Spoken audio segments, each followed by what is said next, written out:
Hi, everyone. I'm Emily Crow, multimedia editor at Progressive Grocer. Welcome to Top Women in Grocery, a podcast that focuses on the trends, topics, and interests that move women forward in grocery retail. We're spotlighting extraordinary women in the grocery industry who've had successful careers and interesting lives, and who are also making a positive impact in their workplaces and in their communities. Today, we're joined by Odile Ducatez, Vice President of IT Data and Analytics at Retail Business Services, which is a services company of Ahold Delhaize USA. She joined the company in Delhaize Belgium's Information Technology Department in 1997 as a systems engineer, and now leads the IT team tasked with designing and delivering enterprise data services and data architecture that enables business products and insights. We're here to talk with her today about the importance of an international perspective in business, hiring the right talent, women in STEM, and more. Odile, thank you for joining us. Thank you for having me, Emily. To start, I'm hoping you can tell us a little bit about your career journey and how you landed in your current role. Yeah, of course. So, as you just mentioned, I joined the Delhaize organization, which is our global parent company, a few years ago. And at the time, it was as a co-op in the infrastructure team in Belgium. And since then, I've been like really seeking and looking at opportunity to learn and to contribute to the success of our local brand. That led me to really take more and more responsibility within infrastructure, within IT, as well as getting the chance to have this international assignment in the US. So I'm now leading the IT data and analytics team within Retail Business Services. So Retail Business Services is a service arm for All Delhaize USA, and it's the five brands, including Food Lion, Giant Food, the Giants Company, Anna Ford, and Stop and Shop. So the way I'm looking at it, they really are the car, and we are the engine that keep them running from an IT, HR, merchandising perspective. And what does a typical day look like for you? What sort of preparation do you do? What routines do you have? What gets you going every day? Yeah, thank you for asking that because that's something which is very Mhm. important to me. I'm a very early raiser, so I'm Okay. up and going by 5 a.m. in the morning, really taking some time to meditate and do some type of exercise. And also making sure that I'm mentally prepared for the day. So it's also my time to educate myself. So I would often like read a chapter of a book. Like I just started the last Brené Brown Atlas of the Heart, which I really love, or Aha. listening to your podcast. So Wonderful. it's a time to really get and educate myself. But then I try to get to my desk like very early, 7:30, the latest, and really start to prepare for the day, review my email, a meeting, finishing presentation. Because as a leader, most of my time is really focused on relationship management, budget, project follow-up, Mhm. talent development, which is the best thing ever. And I like to have the time to position myself for my team as a sounding board, reviewing and selecting technical solution, infrastructure, architecture, and make sure that I'm also the internal advisor when it comes to data for our organization. Great. That's really interesting. I have to ask, do you drink coffee or tea in the morning? Is there any way that you wake up better? Oh, I always like the thing is at 4:30, my internal clock is there, so I'm like awake. It's more like 8 p.m. when it's starting to get difficult, but I love a good coffee or a good cup of tea to help me with that. Okay. Well, as we mentioned, you started your career in Belgium. Mhm. How has that international business experience helped you look at your job from a different perspective? Yeah, thank you for asking that question because I really believe that what led to my success and some of the way I'm looking at my leadership. So I was born and raised in France, and except for a Mhm. short internship in Hungary, when I moved to Belgium, it was really my first experience in working in an environment where not everyone was having the same mother tongue. Because Belgium is a Mhm. country where very small, but where there are so many different languages that people often speak their own in meeting, which was a great opportunity for me to learn to speak Flemish, for example. But it also Okay. really opened my eyes on how deliberate you have to be with the word that you are choosing when you speak, when the person you are speaking to is not their mother tongue. and how you have to listen very carefully when someone is speaking to you in a language which is not the one you are the most comfortable with. So it get me to a point where I'm extremely careful with the way I'm saying, but also very careful about listening in, checking on body language and expression. And I'm also naturally extremely curious. So as I'm emerging myself in different culture, looking at differences, learning quotes and way of speaking and way of working, it helped me to be adaptable when I join a new team or a new environment. So I know some people look at that and say, "Oh, are you a chameleon?" But that's not really the way I'm thinking about it. I'm looking at it as I've been getting all of this experience, it's layer on top of each other and really build the core of who I am and contribute to strengthen my leadership. So when I moved in the US in 2012 in North Carolina, it really helped me to adjust not only to the American culture, but also to a different role because I had been in infrastructure for 15 years and I was switching to a role which was global services.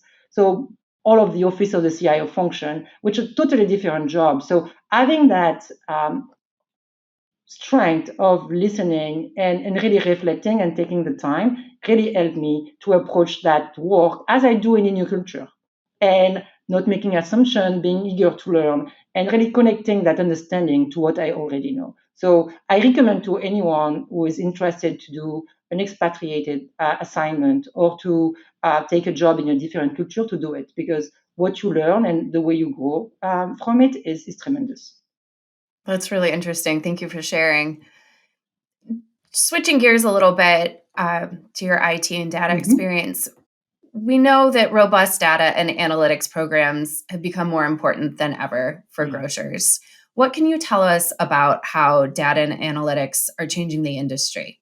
Yeah, yeah, of course. And this day with everything you heard, you hear in the media and you can read, you don't need to be an expert anymore to see how data and especially AI can impact your day-to-day life. Especially when it comes to generative AI tool that all of us now can access very easily. But it can very Yes. really be leveraged across the enterprise in across all areas finance, HR, but for us as retailer, things like supply chain to improve order forecast, inventory, out of stock. But moreover, it really helps us improve the customer experience by anticipating their need and at the same time securing and ensuring privacy of the data they're entrusting with us because that's also a very important point of my job. Our customer, they like personal experiences. We all do. Whether it's a coupon, recommendation based on your previous purchases, or what customer with similar profile bought before. So all of this, as well as creating that visibility on product availability, product substitution, really provide a great customer experience. And for us, we support that by robust data platform that really enable like collection, governance, security, and overall data management because we want to make sure we can secure and get to a place where every event in our environment is available for advanced use case. And as we see the customer need and the customer preferences evolve, and we know that they are evolving very quickly, this use case will continue to expand and get even stronger. Yeah, that customer experience is paramount no matter what it is. So, having the right talent on board for these programs Mhm. can also be paramount. How do you go about finding and hiring the right people and also making sure that they have the tools they need to succeed and stay engaged in their work? Yeah, and that's a key, again, another very key topic for us because as we just discussed, data is a Mhm. foundation of any transformational work done in any type of enterprises there, which means that data competency are extremely hot commodities globally. So for us, what do we do to hire and retain this best and brightest talent? So first, we really create visibility on the very exciting and technically advanced work that we are doing at retail business services and in the retail industry, because there is a lot of cases, as we just discussed, that can really give experience to folks. So, and we encourage our team to share their successes in conferences, in publication. We also want to make sure they are recognized internally and externally for the contribution they are making. So last year, you may not know that, but two of my team members were part of the Gen Next nominee, and one was a Twig nominee. So Wonderful. and because we believe that Wonderful. also what is important for our team is to get this recognition.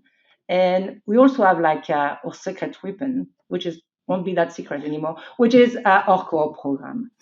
So that co-op Okay. program has really been bringing us early talent that really grow our talent pool. And it has been very active in the data space for more than 8 years. And it really offers college students the opportunity to immerse with our team for 6 months and really contribute to key project. And they get exposure, they get leadership experience, and they get a chance to really be part of a team that deliver toward customer solution. So, and for me, having started in the company as a co-op, it's very close to my heart. And also contribute to a pipeline. So it's just a win-win. And what we see is that many of these co-op move to full-time role where they continue to contribute and have a direct impact to the business. Like most of our team these days, the new talent are coming from that co-op program.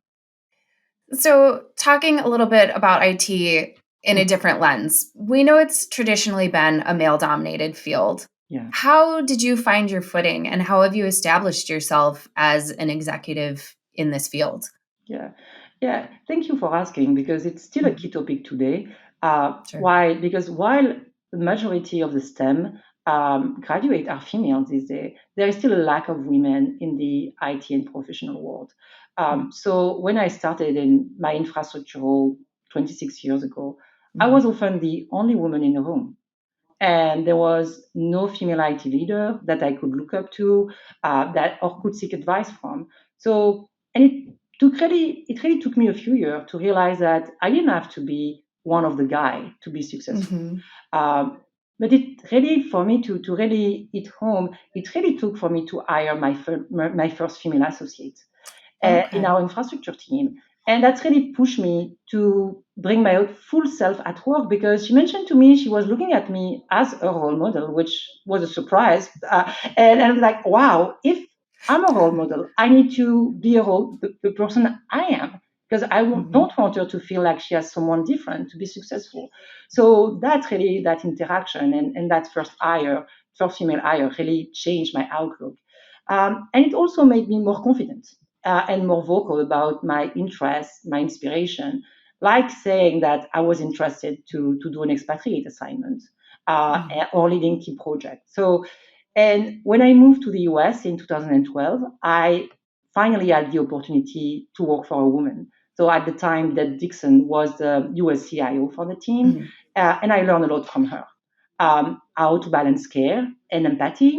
Uh, at the same time, excellent delivery and successes, technical ability, and strong business acumen. How to balance all of that together in a package that makes you a better leader. So, and as a female leader, especially in a male-dominated field, you often need to prove yourself.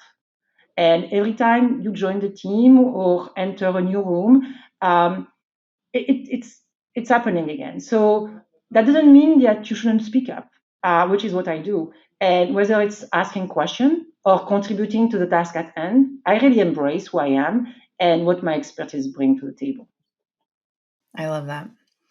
Well, you and I talked a bit previously about how women in STEM have Mhm. more options than ever to get into a tech focused career. What advice do you have for women looking to make that shift or expand their expertise? And very important because we know a Mhm. lot of women are sometimes taking breaks in their Yeah. career and want to come back. So they may have been in STEM before, or they just want to change career. And today, there is a lot of reconversion program that exist. There is a lot of boot camp or free learning paths that are offered by nonprofit or by technology organization, and that really allow you to really brush up your skill or gain new skill. And really shift your career to IT. So I strongly recommend to take advantage of this program and at the same time to join a local IT networking organization. Mm. So there is a lot of women in STEM organization, women in technology, women who code in every area. So to join one of them and really start to build that networking while you expand your skill set. And then that will open doors for you that you don't know existed to start this new role, this new career. And I would encourage also women to become the robotics club advisor Hmm. for their Yeah. kids' school, or to support the teacher, the informatic teacher, just to make sure that you also create that visibility for other women. I love that. Well, speaking of networking and being visible, how has mentorship Mhm. helped you throughout your career? It's something we love talking about here. So I'm curious how you look for mentorship opportunities now and how it helped you in the past. Yeah. So let me maybe start by how it helped me in the past, because mentorship, formal and informal, has been and is part of my growth. Mhm. So as an individual, as a leader, I've been blessed to have people along the way that took interest in me and really spend the time and the energy to help me become my best self. Mhm. So they created that space for me to be vulnerable about where I was in my life and some of the opportunity, and gifted me with their time and their experience and advice. So early in my career, as well as every time I went through a big transformation, like when I moved to the US, I thought like a specific mentor who had similar experience to guide me or advise me. And the way I'm thinking about it, it can be someone who is very, very strong in the skill set I want to expand, or someone that I know had to work to get Mm. to get very good at that skill set, Yeah. because it providing like different experience. So that's what I've been doing the most for this transition. But I'm also, and it's more and more what I'm doing today, leveraging my network for a more informal mentoring, to get Mhm. feedback, to find a sounding board, because it allows me to get a different point of view, but also to find the best person to help me with a question or the opportunity that I'm looking to explore. So, which is why I think it's so important for all of us, especially women, to invest in building and maintaining the network, because it's an Mhm. investment. It's really an investment that you make in yourself Absolutely. and in your career. Um, and what I want to say too, I also had a chance to mentor and to coach very talented individuals along my career, and I continue to do so because it's a way for me to repay the time that was invested in Mhm. me, and also an incredible opportunity to grow. Because when someone is asking you a question about your skill set or how you were able to achieve something, it really forces you to analyze your way of working, your Mhm. decision, and it helps you grow just by having that self-reflection and that sounding board. So, and it's also keeping you fresh, because sometimes Yeah. after a while there is you look at the world and you look at your work the way you have been progressing and through the eyes of the people you have been working with, and having someone just out of school asking you a question, keep it fresh and maybe reframe your perspective. So I love that. Definitely. Yeah, that reflection can be so important. Mhm. Yeah. Do you have any final advice for women coming up in the IT or STEM field? I know we've talked about a lot of different Mhm. things, but is there anything else you want to say? Because you've shared some excellent insights. So we spoke a little bit about it, but what I would say is ask a lot of questions and be Mhm. curious about the answer. Listen carefully, even if you believe that you already know the answer, because you may be surprised. Be confident about your skill set and your capacity to learn, because you don't always have to know everything to be good Mhm. in a job. You just need the willingness to learn and to be open about what you need to learn. Focus on that network of colleagues that we just discussed internally and externally, because they can help you adjust to your first work or the work you are getting into, but also supporting your career. And find a mentor then can help you develop your skill and pay it forward by mentoring someone else as quickly as possible. Wonderful. Well, Odile, this has been so enlightening and interesting. And I just want to thank you for sharing your insights and being with us today. Thank you, Emily, for having me. It was a lovely conversation. Wonderful. For more information about the Top Women in Grocery podcast, please visit www.progressivegrocer.com/podcasts. You can also subscribe to the series wherever you typically listen to podcasts, including on Apple, Google, and Spotify. Do you have an idea for a Twig podcast topic? I'd love to hear from you. Email me at ecrow@ensembleiq.com. See you next time, and thanks so much for listening.